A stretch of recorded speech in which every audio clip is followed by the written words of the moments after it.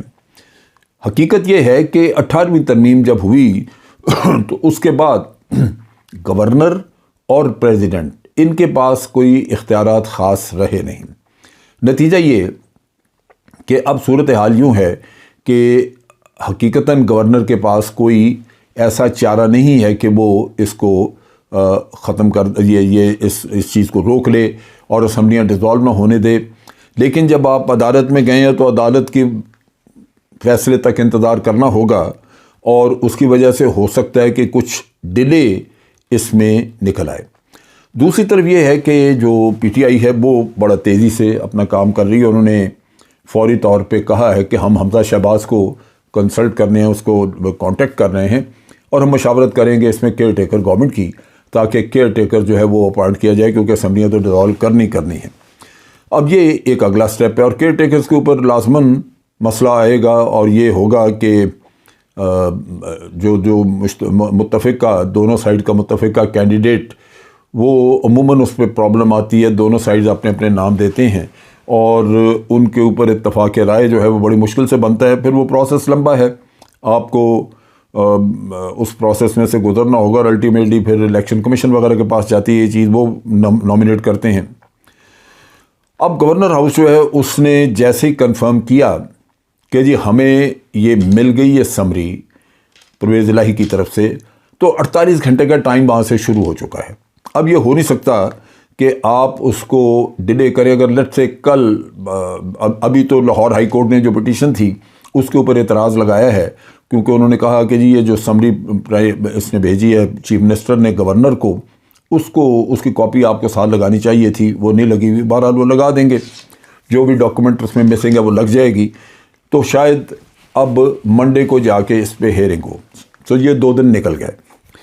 اب منڈے کو ہیئرنگ ہوتی ہے، ہو سکتا ہے اگلے 1-2 دن میں ہیئرنگ کر کے تو فیصلہ اس کا ہو جائے، اور اگر یہ فیصلہ ہو جاتا ہے کہ آپ نے اسمبلی ڈیزالو کرنی ہے اور پھر 90 دن کے بعد الیکشن کرانے ہیں، تو اس میں سب سے امپورٹنٹ چیز ہوگی کیئر ٹیکر۔ کیئر ٹیکر کا پروسیس اگر پھنس جاتا ہے تو آپ کا الیکشن ڈیلے ہوگا۔ پھر اس کے ساتھ ساتھ یہ ہے کہ جو الیکشن ہے وہ پھر اگر آگے رمضان آ رہا ہے، مارچ کے اینڈ پہ شروع ہو جائے گا رمضان کا مہینہ، اور اگر ہم مارچ ادھر چلے جاتے ہیں رمضان میں، تو لازماً الیکشن جو ہیں وہ ہو سکتا ہے پھر آپ کو اپریل تک لے جانے پڑے۔ اب جو پی ایم ایل این بات کرتی ہے وہ یہ بار بار کہہ رہے ہیں کہ جی یہ جو اسمبلی میں کیو لیگ کے ممبرز تھے، ان میں سے 9 ممبر 10 میں سے وہ اسمبلیاں توڑنا نہیں چاہتے تھے، لہذا وہ بھی یہاں پہ موجود ہے۔ لیکن کیا وہ 9 ممبر پی ایم ایل این کے حق میں آ کے عدالت میں بیان دیں گے؟ وہ لازماً نہیں دیں گے، کیونکہ اگر وہ آ کے وہاں پہ بیان دیتے ہیں تو وہ اپنی پارٹی سے ان کو نکلنا پڑے گا۔ سو اس سٹیج کے اوپر عمران خان اور چودھری پرویز الہی جو ہے وہ بڑی مضبوط پوزیشن پہ کھڑے ہیں، پرووائڈڈ ان کا آپس میں اتحاد اور اتفاق موجود رہے۔ مونس الہی نے ان کو سب کو مبارکیں وغیرہ دی، اور اس نے کہا، میں یہ اس لیے بیان کر رہا ہوں کہ اس سے آگے کی راہ پتہ لگتی ہے۔ مونس الہی نے کہا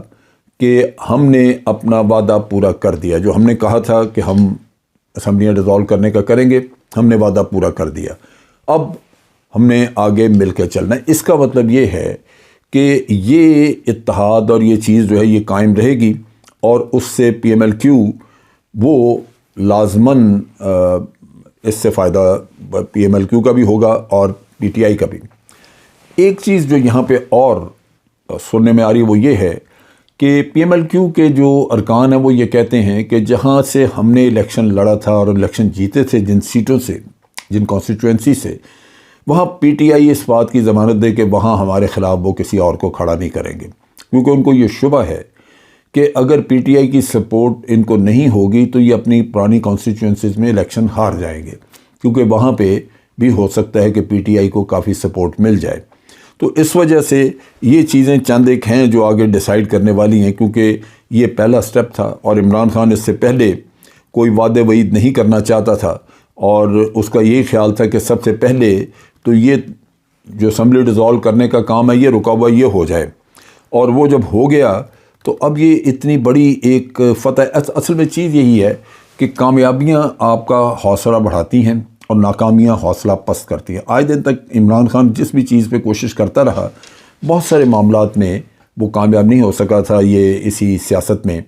کیونکہ ایک طرف 13 پارٹیاں، دوسرے ان کو سپورٹ، انٹرنل عدالتیں، یہ وہ۔ تو اب جب آ کے یہ ان کو کامیابی ملی ہے تو یہ اتنا بڑا دھچکا ہے پی ایم ایل این کے لیے کہ میرا اپنا خیال ہے کہ یہ اٹھ نہیں سکیں گے، اور اس سے انٹرنل ان کے جو پی ڈی ایم کے اپنے اندر جو مسائل ہیں وہ بڑھیں گے، اور ہو سکتا ہے کہ پی ڈی ایم آگے اکٹھے نہ چل سکے۔ اب تک کے لیے اتنے ہی۔ فوج پاکستان زندہ باد، پاکستان پائندہ باد۔